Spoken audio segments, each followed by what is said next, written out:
Good evening, everybody. Welcome to Rivalz Race Chat. Clinton and Adam here as we are weekly. And getting closer, bud. Coming fast like a freight train down those tracks. Getting closer to what? Nervous breakdowns or eternal happiness? You know, you get to be my sounding board. And,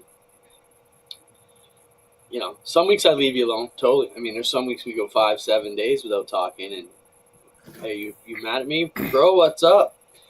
Other days life catches up with us. And then some weeks you hear from me or I hear from you because all we're going to do is bitch at each other. So, welcome everybody here.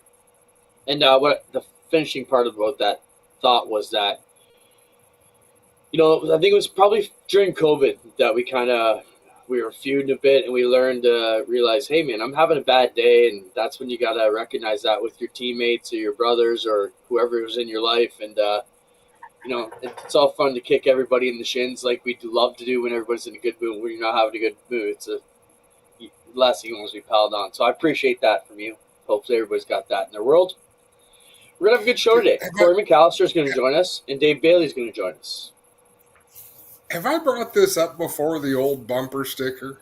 Remember when bumper stickers were the thing? Like you had pins and buttons that you could buy with your favorite driver in them. Bumper stickers. When the green flag drops, the bullshit stops. And that goes back to the 1970s. And that expression holds true today. Like, it's all nonsense. It's all background noise until the green flag drops, and then we can go do what we do. Welcome, Randy. Randy's joins us here weekly, all the way from Texas. I assume he's never been up here. He did you see his comment? Said, y'all both need to lean a little harder on that razor. That's something my dad would say. We're in the off season, kind of. We kind of get to dress like bums a little bit, except for me. I'm wearing my Epic Racewear favorite hoodie. But, you know, we're on camera so much, and this is kind of our hangout. So we'll be sure and trim it up for you next week, Randy. But we appreciate you being with us. It's great that this platform can reach folks like you. And, you know, even one comment from you a week shows us we're on the right path, Adam, right? It shows us that we're reaching new people outside our backyard and hopefully drawing new people to what we have going on. Mike's here from Milwaukee. See, this is super cool. And Ricky's from the pits at Oshweekend, so. I love that. I love when people chime in and tell us where they're watching from or why they're watching or, you know, what the connection is. That's fun for us, right? We're just doing our thing, and it's a great sport. We want to share our passion for it, and this is how we do it. So great that people... Yeah, I think it's great. I think that's something we need to incorporate into everything we do, maybe in all our broadcasts, is start the day off with attendance. We need a roll call. Where are you from? Where you watch from? I think that would be a great segment. We have been trying to work on a couple segments. Not that we do a lot of planning for this show. Do you eat at the tracks? That's today's question. Do you eat at the tracks? Do you try and eat before you go? Do you have a certain track you love to eat at? Is there places you won't eat at? And we're really trying not this. We don't want this to be a bash fest. So let's look at the positive side of where you eat and what you do. And if you don't eat at the tracks, maybe explain a little bit why, but don't totally slam them. I can speak from the Oshweekend side, Adam, when I took over as manager, working with people like John Brush to build kids' boxes and Tony Spiteri to bring in good deals for kids, you know, chicken nugget meals and stuff like that. And our motto was kind of like, we're going to make the meals so good they're going to come for Friday night dinner and hang around for the races, which is kind of a bit of, you know, reverse psychology. So I don't know. What track do you race at? Or eat at, sorry. You asking me? Yeah. All right. I always eat at Sunset. Track food. And it's pretty good. Like, I'm not saying it's like...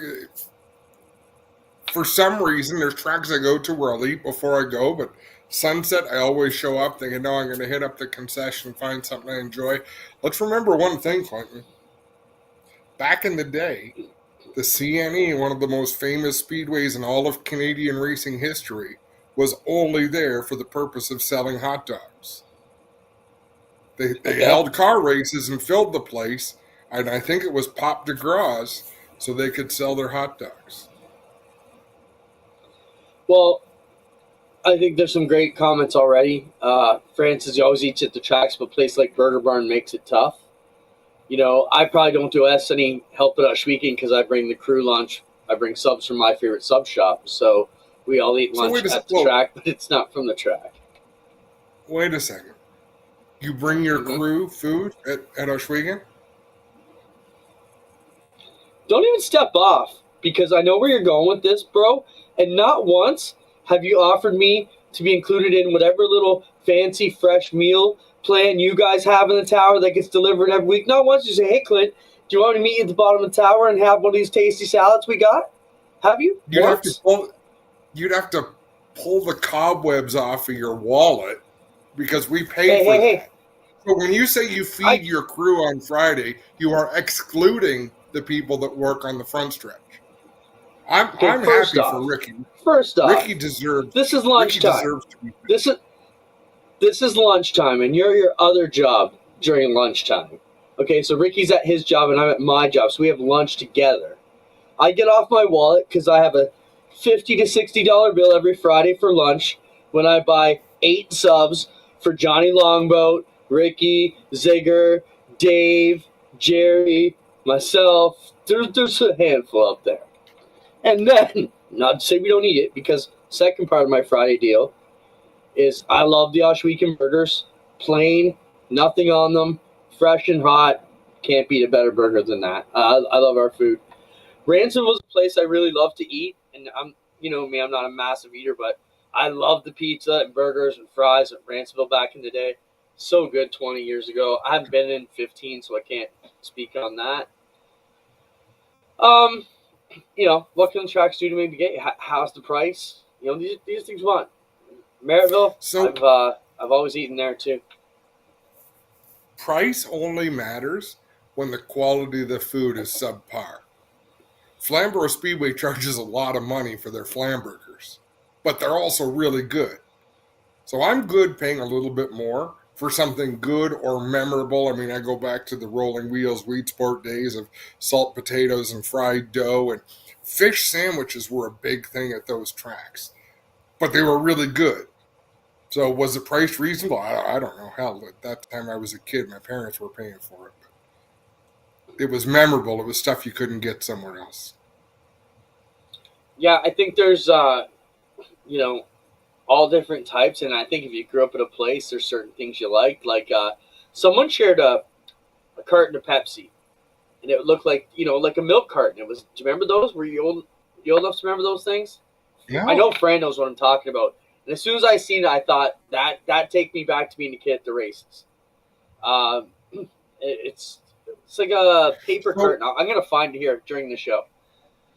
I want Parker to educate us on the Sunset Gravy Burger because that's an observation I have seen before. The burgers don't come off of the grill.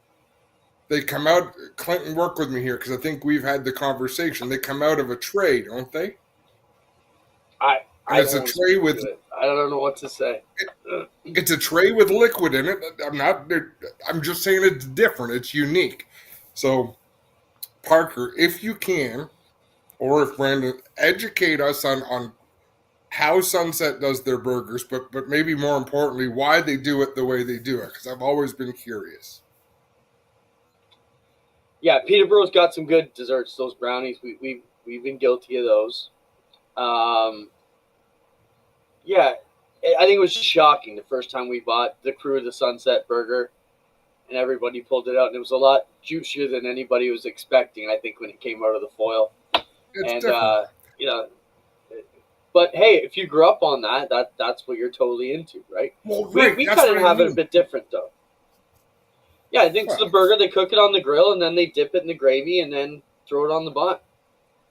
All right. So it does come a little bit lubricated. See, I'm all about that. I think the description is kind of what throws off to me. That if hot hamburger, I'm all about that. It's kind of what that reminds me of more than. I just don't see me putting ketchup on that. But hey, the guys liked it. You and I are a bit different though because we're at racetracks 2 to 3 nights a week, right? So some and try to eat there for 12 hours some days. So you've got the brownies at Peterborough. Yeah. Did you eat any of them? I usually buy some. So, We and did. when I Yeah, we buy did. them, the money comes out of my pocket. My pocket. Buy brownies and I Oh, go shut. share them. Spencer can attest to this. I have shared with the trailer before. It's bought with love. I can't help that you make me out to be the cheapest prick ever. I just think that's hilarious. Because No, I you're have not. always taken care of you. You bastard. Always. The fun thing is, what's real and what's not. People will just have to wonder. See, you make me out to be a cold prick, but I'm the one that shows up with a rolling bed for you. Brings the bed, get you blankets, get you a pillow like you're my third kid. Don't even roll like that, because So look, wait, see, even that, it's even not that one or the cross other. face. You are a cold prick, but you do take very good care of me. I'll take care of it. I'll take that. Now I know where Cory McAllister is. Let's see if we can rough him up. And Dave Bailey's gonna stop by soon too. So that's a good question. Do you do the tracks? I haven't been over there in a while to Ransomville. I'd love to get back So there. But American food is a lot different. If you're from Canada and you go to the States and you have like almost anything, if you're a couple hours from the border, it's way different. Yeah, I struggle a bit in the States when I eat, but I'm picky. and then what are places, Clinton, you have to stop? For me, it's Starlight Donuts on the way to Moseport. That tiny little donut spot right just off the highway, like every time. Uh, Gary, I'm sure I bought you brownies. Like, there's no doubt I bought you brownies. I'm trying to think what other places we hit up. The Cedar Rail on the way Well, to Sauble. yeah, there like obviously Burger Barn has was a huge destination for people coming into Ush Weekend. I know a lot of people, if you're from out of town and only came once, you made sure you got try to get food there. Um, Speaking of that, I spoke to Jay Hill yesterday from the Burger Barn. I said, Jay, any news for what's going to happen? He said, no news yet, but I want you to keep running my ads. So that's positive news.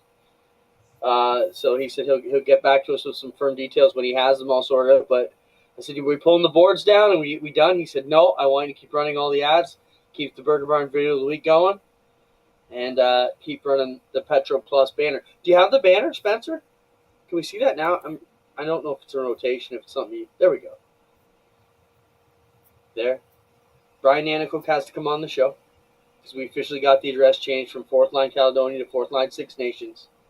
Brian said There when you I go. get the address fixed on the Petro Plus banner, he'll join us. So next week, Brian Nanicook may be stopping by.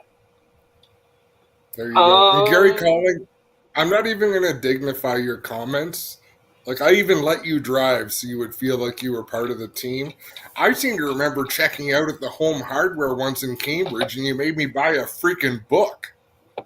And then you gave me the book as a gift that I had just bought at your request. what was the book? It was like a stupid kid's book. It wasn't a stupid book. It was some kind of gimmicky kid's book that was cute. Like, why does Gary want this? Well, put it in, add it to the list, and He's a kindergarten teacher. he'll remember what it was. He needed it for work. All right, let's jump around a bit. Let's look at where do you want to go? Do you want to look at a big old flashback or life on the dirt road, Adam? I think a big old flashback could be fun. So this is a video from a few years back. Had to be pre-pandemic. Kevin Miller took it when he worked with Glenn at the GSR Construction. So the roads are still dirt. We still have the parking lot off to the right. What else is different? There's no Glenn's man cave. The garage that would normally be on the right by the tree line's not there yet. Right now we got Looks all like new the road driving space there. the driving range was still on. And this is before Glenn's new house. But this is before all the concrete too. This is obviously off season, kind of like this time of year would be. But look at how muddy and stoopy it used to be compared to all the concrete and the roads and the go-kart building that's there now, right where we're flying over. The other building across the back of the pits is gone. The VIP isn't there yet. It's just crazy. We have no outside fencing at this point in time. They were rebuilding at the time. Just crazy how much things changed. No victory lane really at the time. But that's like 6 years. And I think it's almost like when your kids are growing up and you're living it along with them, you don't realize how much things have changed. That's why I believe that as long as we get these outlaw races running a lot different and in the good way with the weather, I should say, get some good weather rolling, get these races in, they're all going to see the difference because that's what it was like when they were here last time. So I think they're going to be quite impressed when they come back and see the differences we've got. So. And keep in mind, a lot of the drivers still, and Johnny Gibson, praise the facility. And it's much nicer since they were last there. So yeah, that'll be exciting to see how they react to the changes. Cory McAllister says he's joining now, so we'll talk to him shortly. Let's look at the other one while we're at it, Spencer. Life on the dirt road, because we'll probably jump right into Dave Bailey after Cory McAllister. This is what happens when you're out on the road with the World of Outlaws and stuff like this. Show it, Spencer, if you got it. It's a car wash video. It kind of shows how these guys commandeer every bay in the car wash after a night at the races. So you got quads, tires, another team, all their body parts. And this is, not uncommon for the dirt cars. And you see how beautiful their trailers are inside and out. Play it one more time, Spencer. Just goes to show you how much work these guys do. They'll race till 11 o'clock, 12 o'clock, then search out a car wash, get everything cleaned up, find a Waffle House, and get some food. At Oshweek, what we did last year, Adam, for the touring teams is we set up a car wash in the daytime. So any teams that were camped at Oshweek got free access to 2 power washers. I actually worked out with the folks at Dynablast, had them bring over some of their new machines for the guys to use. It was kind of a cool setup. So we'll be doing that again for the Outlaws most likely. I see Cory McAllister joining our screens now, so we'll bring him on in a second. We will talk a bit about Johnny Gibson. We don't have any set news, but Johnny is recovering a bit, so we'll talk about that. That's in our picture drop segment coming up. Cory, welcome to the show. How many races was it? 2,300. Hey guys, how are you? Hey, Cory. How's it going tonight, guys? Good. What are you up to? Actually just getting home from work, and guy just stopped in to grab some body bracing and some parts. So sorry, I was in the middle of a bench talk there, and I didn't realize I was late, so I'm just jumping in here.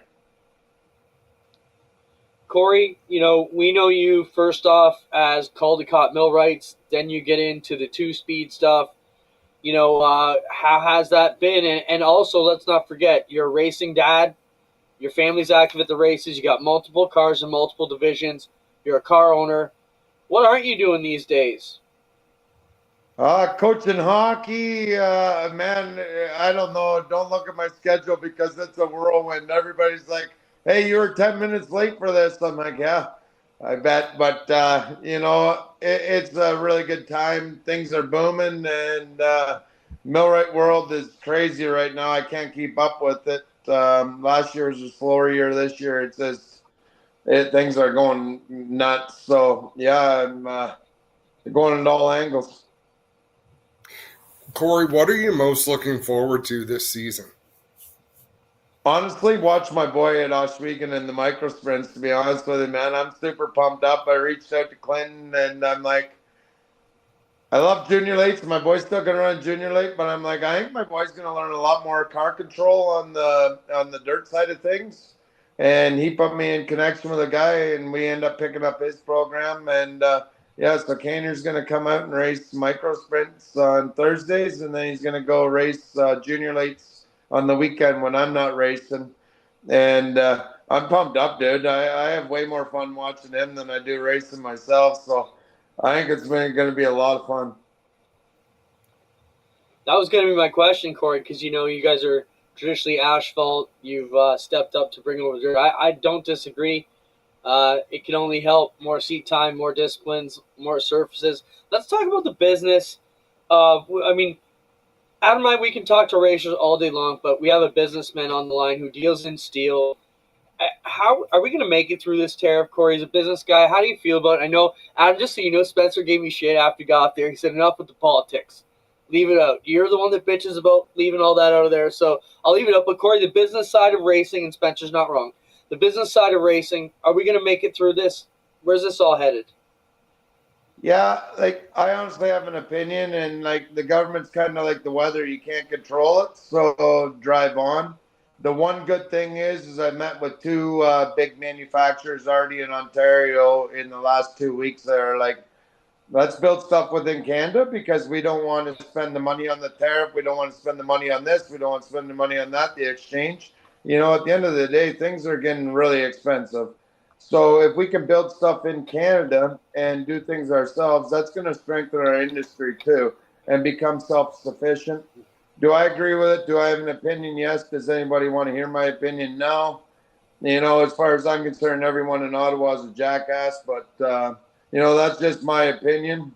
But yeah, you know, I started seeing my tariff bills on my motor state bills last week. I wasn't happy about it either. But at the end of the day, if we can build stuff in Canada, let's build it in Canada, right? No, that's well said for sure. What about your racing plans, Corey? What are you going to be driving this year? So this year I decided I'm going over full time with the APC series. I've done the last 2 years with the OSS series. I don't think we have anything else left to prove there. We've, you know, two back-to-back championships. We've set pretty fast time pretty well every track. We've won at every track. It was a great series, great management. I have nothing bad to say, but I really wanted to strive new goals this year and work hard. And, you know, now we're the little fish in a big pond, and I'm excited to get rolling in the APC series. Mike and Paulie and the boys at McCall's put it together a new chassis this off season, and the damn car's so nice I don't even want to take it to the racetrack, to be honest. Corey, what excites you or has you concerned about your on-track performance with the APC? Any place you're looking forward to? Any place you're not loving to go to? Yeah, definitely excited to go to Sunset, Stauble, Flamborough. I enjoy Flamborough. Pretty worried about going to Peterborough and Delaware, but you know, we got some really good people in our corner. Buddy of mine, Jake Sheridan. We've talked a ton about Delaware, and I do have two prolates in the shop, so on a practice day, we might even be out together just to work on some racecraft. But it's a very, very good series, but very competitive. And when it's the top of the ranks, I guess you'd say. And, you know, I'm pretty excited. Me and Josh Stoddy have been buddies since I was in kindergarten, and he might have been a couple years younger than me. But now we can go out and race every night together. And you know, it's just, I think it's going to be a lot of fun. It'll be great to see you out there. I mean, it's nice to hear of a couple new teams. You know, Kendra Adams coming over to race the series. You're coming in to race the series. It's from the business side. How busy have you been on the racing part side of things, the two-speed motorsport stuff? Is that still going well? Yeah, extremely busy. Motorama was maybe a little slower on the piece per piece items, but the big deals we made were phenomenal. So between tracks and series and projects we're working on, things are really growing. And the Raptor filters brand that we developed, it's exceptionally flowing well. We got some partners in the States now running Raptor, and we have some big announcements coming here in the next few weeks of distributors in the U.S. that are going to be carrying the Raptors brand. So overall, I think two-speed, you know, you always have growing pains getting off the ground, but I think it's starting to rock. Corey, we've seen you in the other cars like the Hot Rods. You mentioned what the OSS situation is. Are we going to see you in anything other than APC this season? Yeah, I just built a badass hot rod. It's going to be really good. So, yeah, no, Brian Todish and Sander Todish, we're really, really good friends with them over at Sunset Speedway. So you're going to see us out there, maybe not for a points run, but we're going to be having some fun. Oh man, that's, you know what? Points racing is stressful and it can take a lot of the fun out of going to the racetrack. But just being able to show up and play with your toys on a race night and not have to worry about everything else, man, that's what it's all about. Barnstorming, that's old school.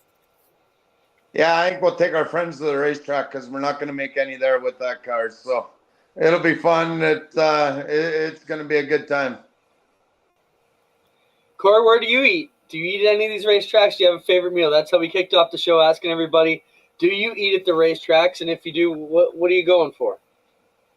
No, I don't eat at the racetrack too much, man.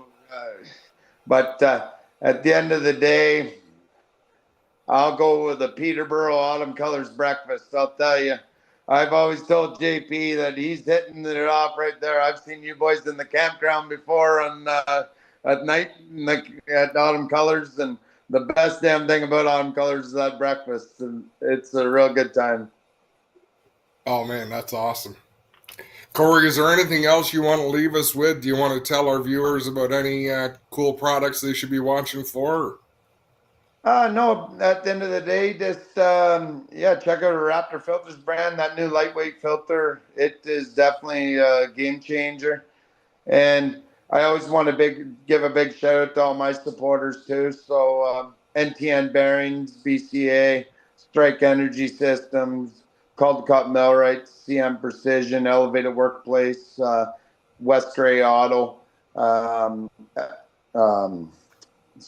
Gulf Race Fuels, ImageWraps.ca, Nickel Insurance. I think I got most of them, but starting to get Forrester Plumbing and Heating, General RVs and Repairs. It's hard to remember the whole list. Gonna have to keep working on it. Thanks, Cory, for your time. We always appreciate it. Thanks for being one of the good guys here in the industry and making this work for us. We appreciate it. Yeah, right on, guys. And thanks for everything you do with the race. And that's what keeps our sponsors coming back. And, another thing with the APC series this year was that live broadcast is something that our corporate partners really like, right? Awesome. We appreciate for that. you. Right on. Take care, guys. Cheers. Have a good day, Cory. Cory will be part of our live broadcast at kickoff Victoria Day weekend Saturday from Sunset Speedway, the APC opener. We're excited to be part of that. And just got to find the exact date. I'm sure it's the 17th. We want to make sure. Yes, May 17th. Saturday, May 17th, first broadcast. And our first live broadcast schedule for G-Force will be Friday, May 9th at Oshweekend. So not that far away here, bud. We're only about 5 weeks out. It's about time. Longest off-season in history. Really? I was talking to Erica Bick now the other day. It seems like it's October, and then April, and then we're on it before we know it. It goes by fast. You think it's... Are you on crack? Like it drags for a bit. I don't know. Let's bring in our next guest if he's ready. Dave Bailey, better known as Brewster Baker, and I want to dive into that a bit, the whole nickname thing a little bit, because I don't even know if the young generation knows. Dave, welcome to the program. Let me hit him with a couple rapid fires quick at him. Long off season or short off season, Dave? I guess long, because you don't feel like doing a whole lot until the time comes. Just when it's the middle of winter and there's nothing in the foreseeable future, it's hard to get motivated. So just now that we're getting close, we've pretty much done everything we need to do in the last 3 weeks, and it feels like it's time now, finally. The other one I was going to say, we've been talking, do you eat at the tracks? If so, what meal are you looking forward to at what speedway? I don't know about a particular speedway, but if there's poutine, I'm always there for poutine. It's all yours, Adam. Dave, do you keep all your trophies, Dave? I notice in the background there is a lot of hardware on the wall. Yeah, I'm pretty sure we have all but maybe one my parents have.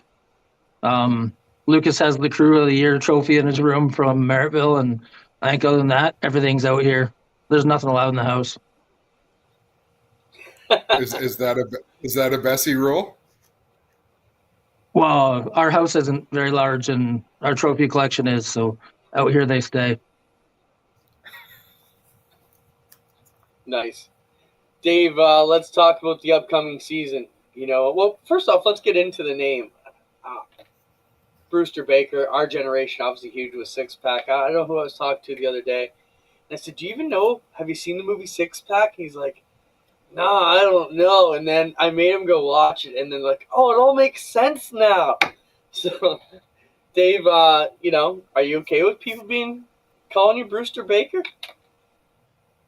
Well, when you go and do something like that, like have your car, not that he was a real person, but in the movie he was pretty badass. So when you go and do that, you kind of got a lot to live up to, and you don't want to suck when you are trying to be as cool as Kenny Rogers. So it's kind of a lot of pressure, but it just happened by accident because pavement racing is kind of silly, and you can't have two cars with the same number. So when I moved up to Thunder Cars, we weren't allowed to run the 31 because there already was one. So we figured if we had a Camaro, this was the best thing to do.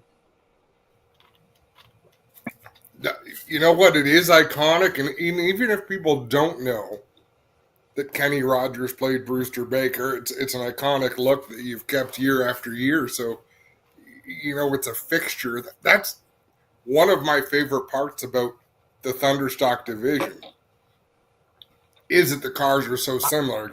Ryan Beagle's car is going to look mostly the same year after year. Your car is going to look mostly the same year after year. So you know the cast of characters that you're getting. When everything else seems to constantly be changing, new color schemes, the Thunderstocks are going to be old school, just what we expect. And speaking of that, Dave, how are you going to get back on top at Oswego Speedway? Ryan Beagle he was in your kitchen all year. Well, we kind of screwed ourselves at the start of the year trying things and learned what not to do. So at the end of the year, we didn't do that, and we're right there with him. He still had our number, but we're second to him or got a couple wins on him, and it was a whole lot closer at the end of the year than it was at the start, and that's our fault for trying things. Dave, the competition certainly hasn't gotten tougher, and it's great to have someone for you guys to chase with. I think the top five has been so good for so long. As we get into this, what track gives you the most trouble, you think? Like, which field is the hardest to race? Well, I guess we only have the two left, but Humbers don't always give me the most trouble because I could just never be consistent there. But Oswego, with being able to start 18th or 20th or wherever we have to start, it's fun and it puts on a show when the racetrack's big enough that you can make it to the front. And Merrittville on Saturday nights, not quite as many cars, and I think they invert maybe 10 or 12 for the handicap in there.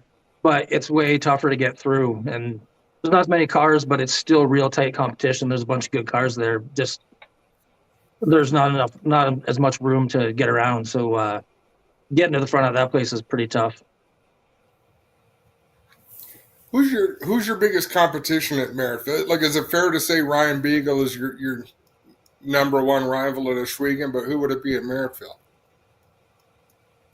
The most consistent car there would be Fawcett, but everybody else is picking their game up. Like Fonz has his stuff back on track again, it looks like, and Kyle Pelrein's been good. Even Zach Bleach, I don't think he's got a feature win yet, but it's coming, and he's been running top five a lot at the end of the year. So there's a lot of guys there that are good, and Rob Murray's, when he's allowed to be there, he's always good. So there's a bunch of good cars there, but Fawcett's probably the biggest competition right now. Dave, is the division, like, I don't want to say stagnant, but you guys are making big swings. Like, this division, the basic rule package setup's been the same forever. How much stuff can you guys really do? Like you said, you were trying things. Is that a pressure and spring package, or What kind of changes are we making on these cars? I never make big swings. It's just little swings. Air pressure, tires, stagger, just things. You watch what Beagle's car does and try and make your car do that. And I couldn't do it. And I had to go back to what I was doing. Just they're different cars. So that car seems real good when it gets slick, and we're a little bit better when it's not as slick. So you're just trying to get better in the slick, but there's still not a ton you can do. Like I still run asphalt springs in this thing. Like the springs are flat and the thing doesn't get up and it doesn't roll over. And I tried that. I just don't like the feel of it because I got started on dirt or on pavement, so I can't run into the corner without hitting the brakes. Like there's guys out there that I don't think ever touch the brake, and that's just not my style. It doesn't work like that for me. So you just gotta go back to what we were doing, and it seemed to work. So like we're just gonna go back and do what we're doing. Well, let's be clear. How many championships have you won in the last 10 years, Dave? Well, all my Thunderstock ones. So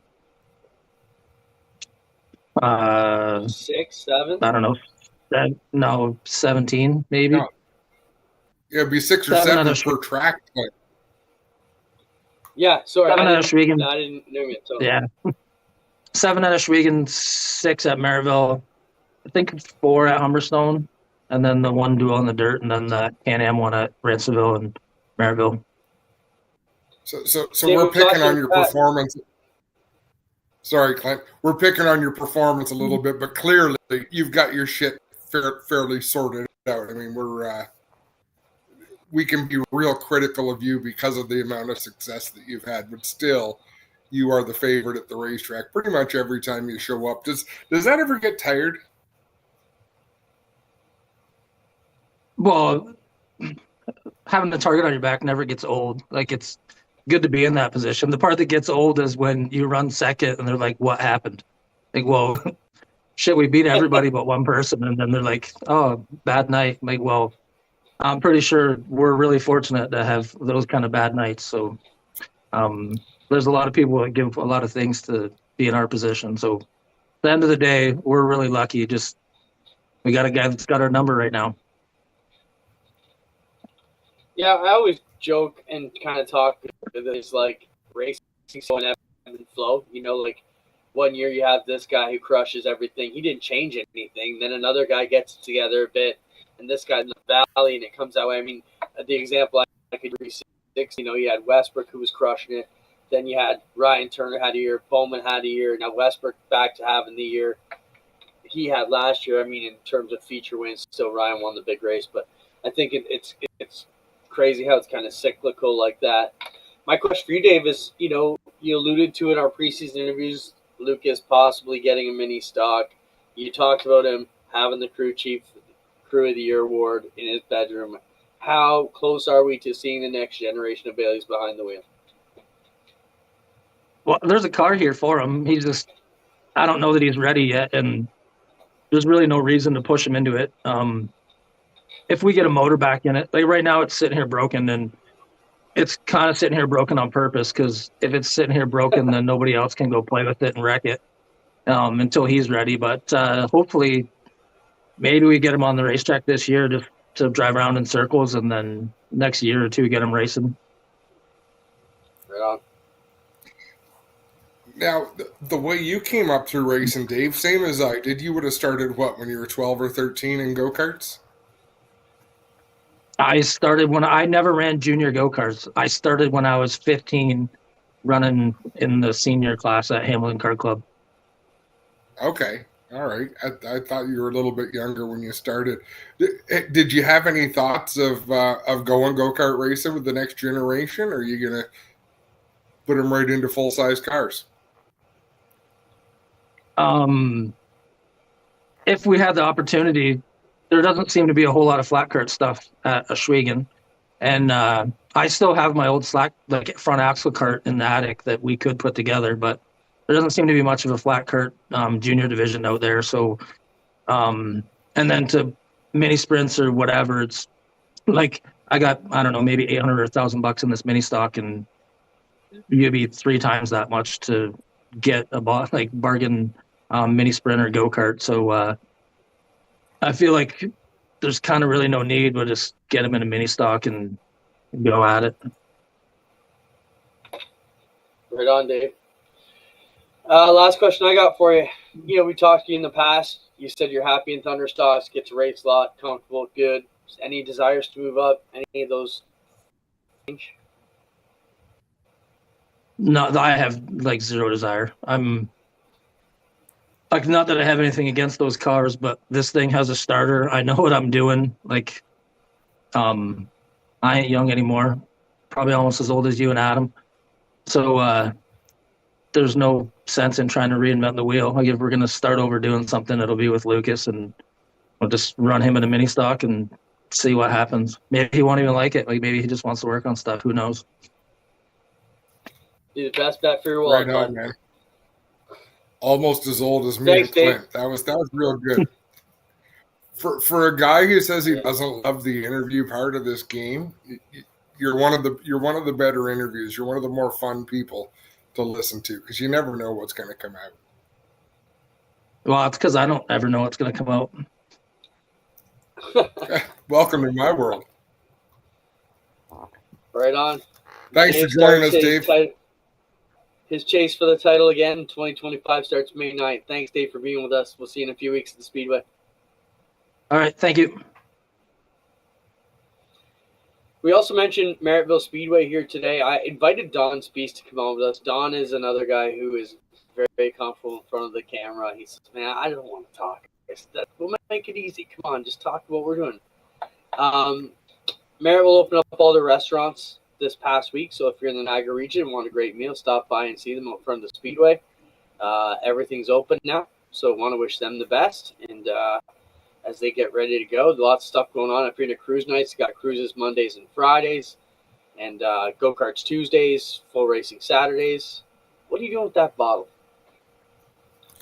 I'm a fidgeter, and normally, I'm okay with.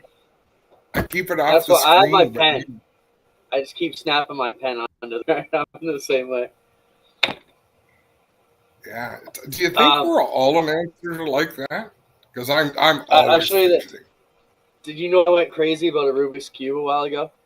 So late at night, there I am trying to solve the Rubik's Cube. I got one side done, and I'm going at it because I think it was it Nick Ramsey a couple years ago said he could solve one in under a minute, and I'm going to prove that. And man, that is I think it was frustrating as all hell to get that, but I haven't given up on it. So that's what I do when I'm on the phone, try and work on a Rubik's Cube. Well, now where are we going to go from here? We appreciate everybody stopping in. It's always good to see you. Let's pictures or videos, Adam. What do you want to do? Let's go into that. But before we do, for all the talk we did about racetracks and food, we did just mention Merrittville Speedway opening up. But what a brilliant idea for Don Speaks between the ice cream shop and the pizza shop outside of the racetrack. I mean, he really hit a home run with that. Absolutely. I know there's people there all the time. There's lineups there all the time, and manageable lineups, but it's steady business. Good for them, and we're happy to help them get that message out. It won't be long. Merrittville kicks off. They're the first one to kick. I have it here right in front of me. Yeah, they'll have an April show. Yeah, their schedule. Their first practice is a week from Saturday, April 12th, and then they kick it off on the 19th of April. So they get rolling really early. So all you asphalt folks here are not racing early, come on down to Merrittville and check out a great show on the 19th of April. So Randy, to answer Randy's question, the Burger Barn burnt down. It fell victim to a fire.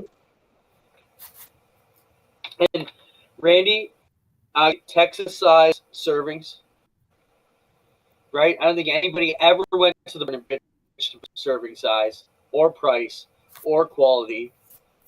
You know, has to the be Burger Barn is a racing phenomenon. because it's amazing outside of racing, but it's such a fixture. Like there's a lot of people that, and I think particularly people that may only come to Ashwegan 3-4 times a year, they probably go to Burger Barn those 3-4 times a year. Like it's all part of the circuit. I mean, that's exactly what you want to see out of a partnership with the racetrack, is that level of support. But they deliver with everything that you said, the servings and the quality of the food and the overall experience. And then you come to the racetrack and you can see that they pour a lot of that back into the sport. Yeah, there were kind of two, anchors that drew people in on the weekends to Ashwegan, and those were Burger Barn and Ashwegan Speedway. For those of you who don't know, we are also in a partnership with Petrol Plus, who we have the banner on the screen quite a bit here throughout the broadcast. They're right side by side, owned by the same folks who run it, and it's a big kind of gas station travel stop, as it says. So we appreciate the partnership, and let's see what we've got in our photo drops. These are just some pictures we found, not a ton of them this week, but a couple of them to look at. We'll see what we've got. How about this, Adam? Amazon News announced plans for a Kyle Larson documentary. The focus of the documentary will be his attempt at doing the Indy 500 Coca-Cola 600 double. Filming for the Untitled project began in October of 23 and will encompass Larson's pursuits in both 2024 and 2025. The documentary will air next year. In addition, Prime will serve as sponsor for Larson for both the 500 and the 600 this year. I think that'll be great to see. James Brown was the hardest working man in show business, but who's working harder than Kyle Larson, Adam, as a driver right now? And I'm sure there's drivers putting on more promo appearances or such, but who's actually getting behind the wheel in this many disciplines and trying to put it out there for the pure sake of just kicking ass than Kyle Larson? Well, on top of that, Clinton, how big a deal is it that Amazon Prime is going to be a sponsor on both of those cars? Because Kyle Larson, even though he has come back to huge success after his issues a few years ago, he has not come back to corporate success. It is HendrickCars.com pretty much every week on that 5 machine. You don't see a lot of corporate logos flashing through Kyle Larson. So to me, for someone who made a mistake, paid the price, came back, really nice to see him getting some big names as partners. Yeah, I think it'll be exciting to see how he runs through these days.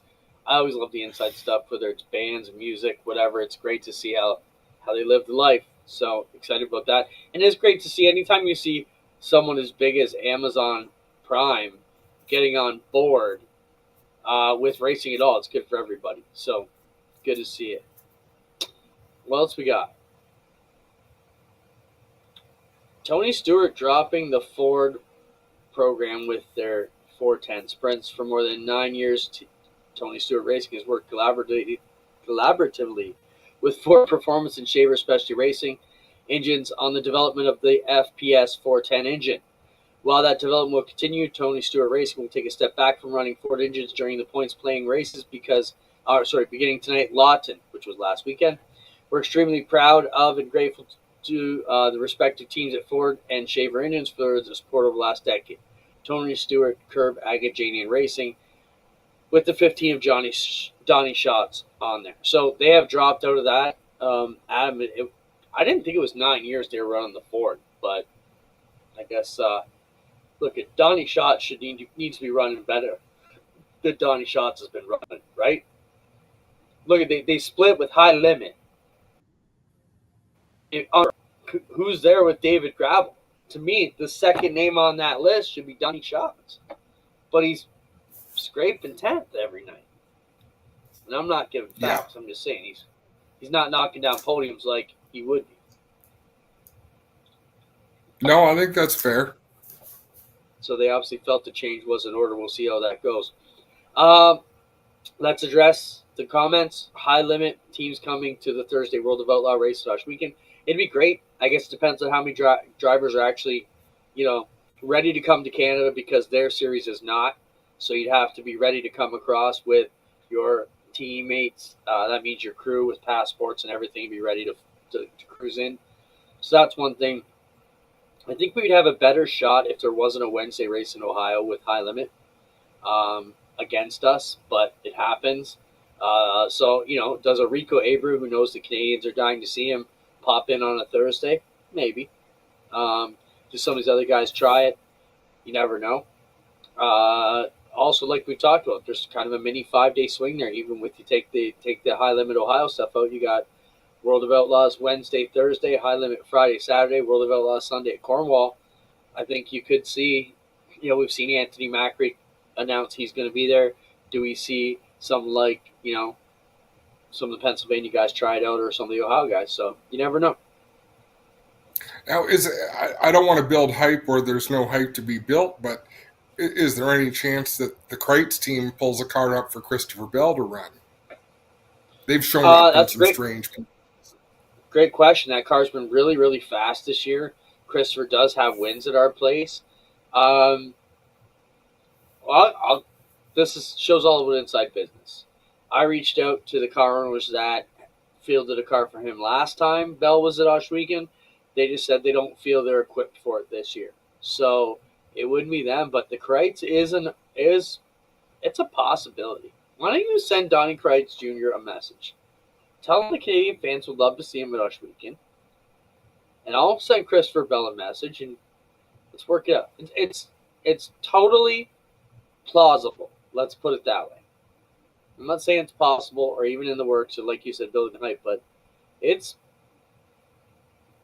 potential. There's no reason why they couldn't or wouldn't. I mean, they just towed to Las Vegas to race from Pennsylvania. Sure, the Canadian border provides a different set of challenges, but they have race car will travel. Yeah, it also depends. Are they high limit, outlaw, leaning? Does that matter? Maybe it does. Maybe it doesn't. I don't know. I think we'll find out. We're an open book. Yeah, I'm excited though. I think they've done them both, but hey, whatever works. The Vegas was a high limit race. Was it really? Yeah. Yeah. Isn't that terrible? I just knew it was a big sprint car race. I can't remember if I watched it on Dirt Vision or Flow. I'm talking confidently like it was, but I'm certain I remember them advertising it because Larson and those guys. Yeah, because it rained out and they had to share the equipment with the big track, so they had to. It was a big hullabaloo because they had to run it super late because they needed to get the ambulances and stuff over from one track to the other. Alrighty, what else? Donnie Wilson, Cole Butcher on the show. We did. Okay, this is me last week at a staff meeting. Adam, 8 pizzas coming out of Village Pizza. I was just thinking, don't slam on the brakes in front of me. I did not want to be scraping pizza off my dash and out of the vents. Safety first. Yeah, keep them coming. Well, it's Spencer. Oh, this is cool. This was actually a Spencer submission. And I love it when you and Adam send stuff in. Speedway Classic 2025, Adam. How about this? You're a big baseball guy. The Oakland A's versus Cincinnati Reds are going to build the infield of Bristol into a baseball diamond. I think it's super cool. Oh, that's badass. If you've ever been to the Coliseum, should be awesome. That big screen hanging right over center field, I think it's going to be wicked. What else we got? When I first looked at it, I couldn't tell. Like, I thought, okay, that's kind of neat, but what the hell is it? Yeah, show it again. It's Bristol. So that's Bristol Speedway with a Major League Baseball diamond installed in the infield. Yeah, no shit. That's cool. That's super cool. All right. Next one, Spencer. Johnny Gibson. A lot of people ask. Johnny Gibson posted this on the weekend. Well, it had to end sometime after 2,357 consecutive World of Outlaw races. I won't be at 81 Speedway this evening dealing with a health-related issue. At Dirt Vision viewers and everyone at the track are in good hands with Connor Wade calling the action tonight. So Johnny had, I believe he was in the hospital, some AFib stuff he posted today saying he's going to have to drop the caffeine. So wishing Johnny the best and hopefully he gets all his stuff sorted out. Now, hang on. How long would it take us to announce that many races? Well, they're doing 90 races a year. So divide 2,000 by 90, about 25 years. At the rate So they do it. At the rate we do it, we're about 40 races a year. Take us 50 I've been years the to do that. announcer. Here, put this into perspective. I've been the announcer for NASCAR Canada since 2007. And I've called almost every one of their races in that time. And it's 203. Yeah. You know almost, the 10,000 hours 20 theory, right? Like, to be an expert at something, you have to put in 10,000 hours. So I did the calculation the other day and figured that guys like you and I, we are right around our 10,000 hours right now for announcing.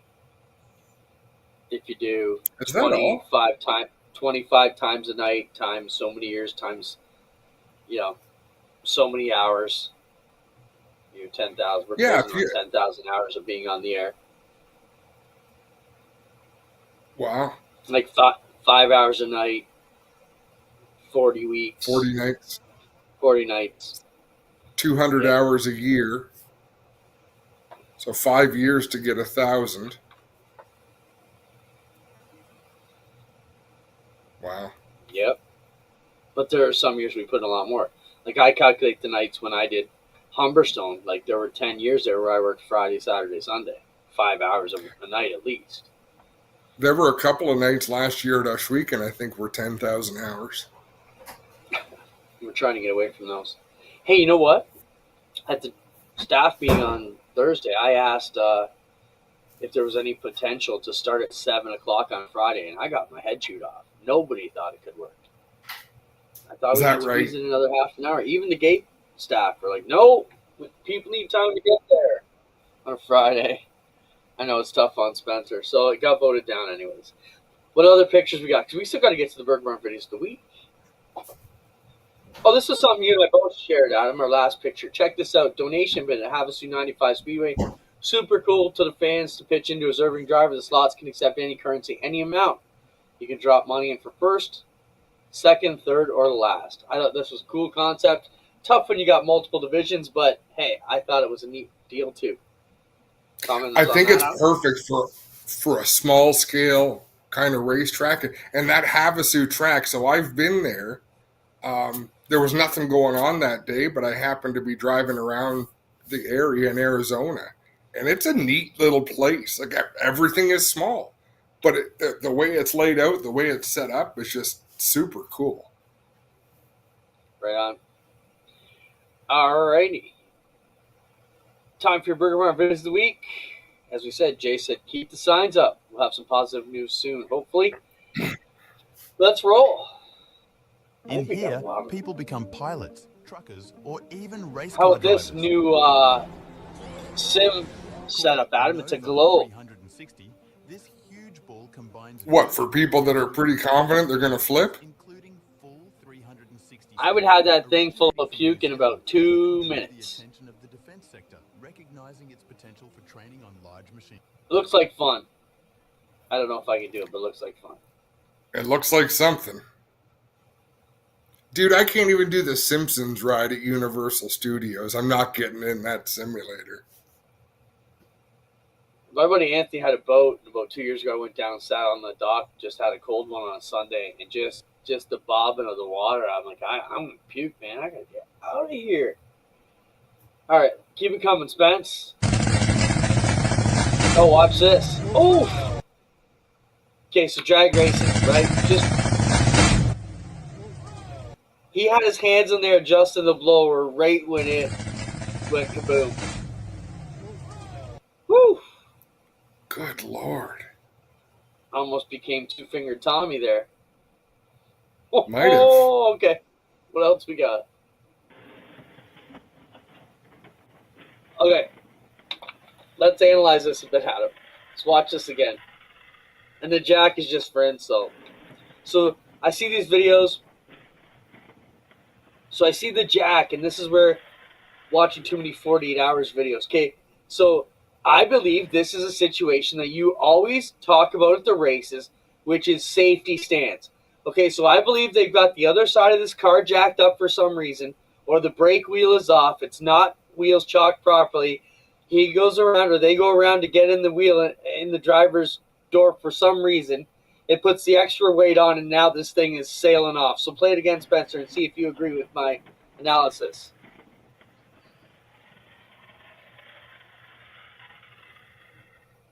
I think they had it jacked up on an angle, didn't have it chalked properly, and it took off. And is that a person? Did that person die? Well, they're in the car, right? Yeah, you can't. Are they in the car, or are they hanging out of the car? I think he's all right. Just he got a twisted ankle. Dude, oh, Jesus. No, his feet are mostly in the car. Just bounced it off the windshield there. He's all good. Oh, my God. I just think that's something you always bitch about. Like, be careful when you're jacking up the cars. All right, keep it coming, Spence. You know why it bothers me so much? We'll watch this first. Okay, so look at all these mini cars. These are like mini golf cart go-kart thingies, and we need a couple of them. I need one for each cheek. Play the other one, Spencer. Do you have the other matching video to that one? All right, play it. Anyways, those are full-size human cars, and you can get in them and drive them around like single-person golf carts. They look like a blast. They got them in all kinds of different forms. Yeah, that is pretty cool. Imagine driving that around the campground. It'd be awesome. All right. What else, Spencer? The caravan attached to the car, which seems to be going. Okay, watch this. The best. Well, they've got no chance. Look at these backup skills, Adam, on the trailer guy. Around the berm, they're all right so far. Turn it up a bit, Spence. His head. Now we've got the kicker, the first reverse soapbox that we've ever had here. This guy's so good. Chicane. Oh, he's managed to get it round. Look at this. Now they've got the car wash. This is really narrow. He's straight through. Look at this for a run. What about the time? He's gone backwards all the way. Oh, he's in there, look. I thought that was the fella. No, they were cheating. All the way. That's awesome. Play it one more time, Spence. Play it one more time, Spencer. He had me fooled the whole way. Yeah, I'm thinking this guy, every race team needs this guy to back the trailer between the other haulers. Brilliant. And the guy's selling it like he's really backing this thing up the whole way. And when he gets around the chicane, the announcers can't believe it. This is crackers. Chicane. Oh, he's managed to get it round. Look at this. Now they've got the car wash. This is really narrow. He's straight through. Look at this for a run. What about the time? He's gone backwards all the way. Oh, he's in there, look. I thought that was the fella going backwards all the way. Oh, I love it. That's cool. All right, keep him coming. Oh, he's going all the way around. What does that remind you of? Abbey at Delaware? Yeah. Oh, man. Abbey flew the drone into the ceiling, crashed all the lights down. He got suspended on probation. All right, what else, Spencer?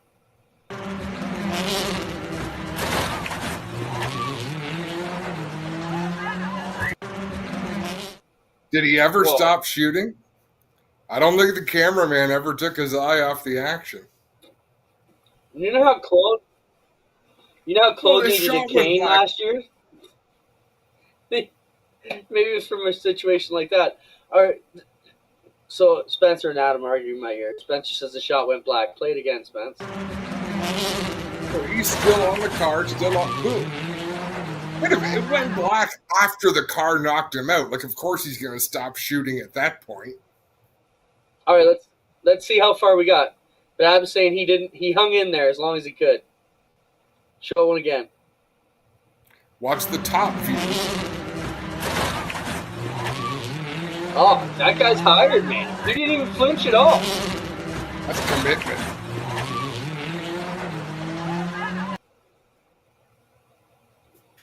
And the racing gods even just laid him down slowly in the grass. You deserve a coffee break for that, buddy. Right? All right. Only 3 more.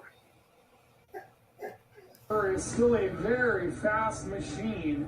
Okay, He's Adam, 4-seater mini stock.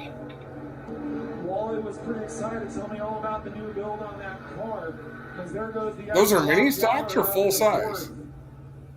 Oh, sorry. Well, yeah, I guess it'd be full size. But either way, it's a 4-seater. He's got 4 driver and 3 passengers in this station wagon, taking people as part of the race. Oh my God, that thing's hauling the mail. Got 4 safety nets, 4 safety seats. Oh no, the X of Rob Gallagher spins. And I love that. Foursome has to go all the way to the back, but he keeps it going. So, man, you have to be really sure you want to be in that whole race. I've been talking about that for a long time, eh? It comes up this time every year. I want to start a 2-seater at the back of these races. How Crazy. horrifying would it be if 3 of the 4 people in the car are having the time of their life and one just has a full-blown panic attack? And you've got to ride that whole race like in absolute That's what I mean. You terror. would never know it. You would never know it. Driver's like, all right. No idea what's going on. All right, 2 more to go in our Burger Bar Videos of the Week. The team, they're from Sao Paulo. It's This is me and you, Adam. Tron. And just look how magnificent this is. Batman and Robin. Dennis on the other. You want to be on the yellow or the blue side? We got this, bro. Look, we're doing so good. Until now. Oh, we made it over. Oh!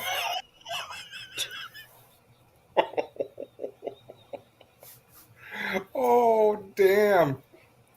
Now we need new faces. Exactly. So much for that dental work. One more, Spence? Or did I forget how to count? All right, one more. A lot of interesting things in the Arkham and Art series. A lot of firsts. Well, we talked about Carson Quapple and the right rear damage to the 82. Watch this. What are they applying to the race car? We've got a pit sign. This caught our eye before we went to break. They have a pit sign, and that's now his right rear quarter panel.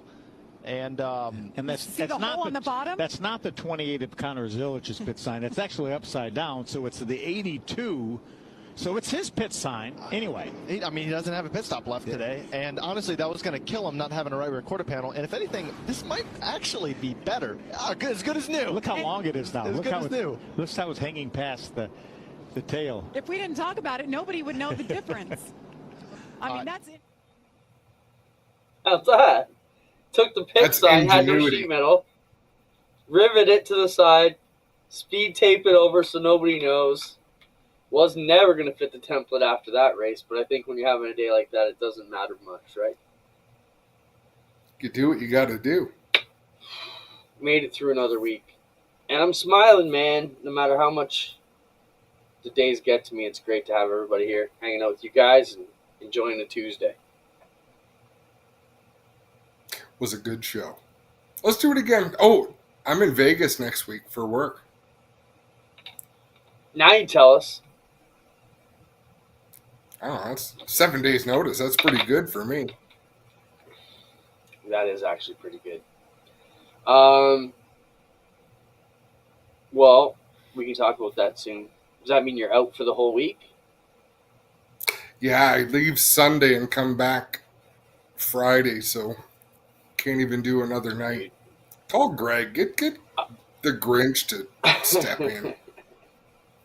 You guys talked about having an April Fool's start with me off and Greg in the hosting show, but he won't do it. That idea lasted about half a second in the chat before it got shot down. It's a great idea. I could maybe bribe Greg. The show must go on. We're not sitting down just because you're going to desert us. So you go away and lose all your money, and we'll have fun here, laughing about it. Sounds good. All right, thanks everybody. Thank you, Spencer. We appreciate the overtime. You know me, Spencer. Your hot dog run didn't make it in. That was like your contribution.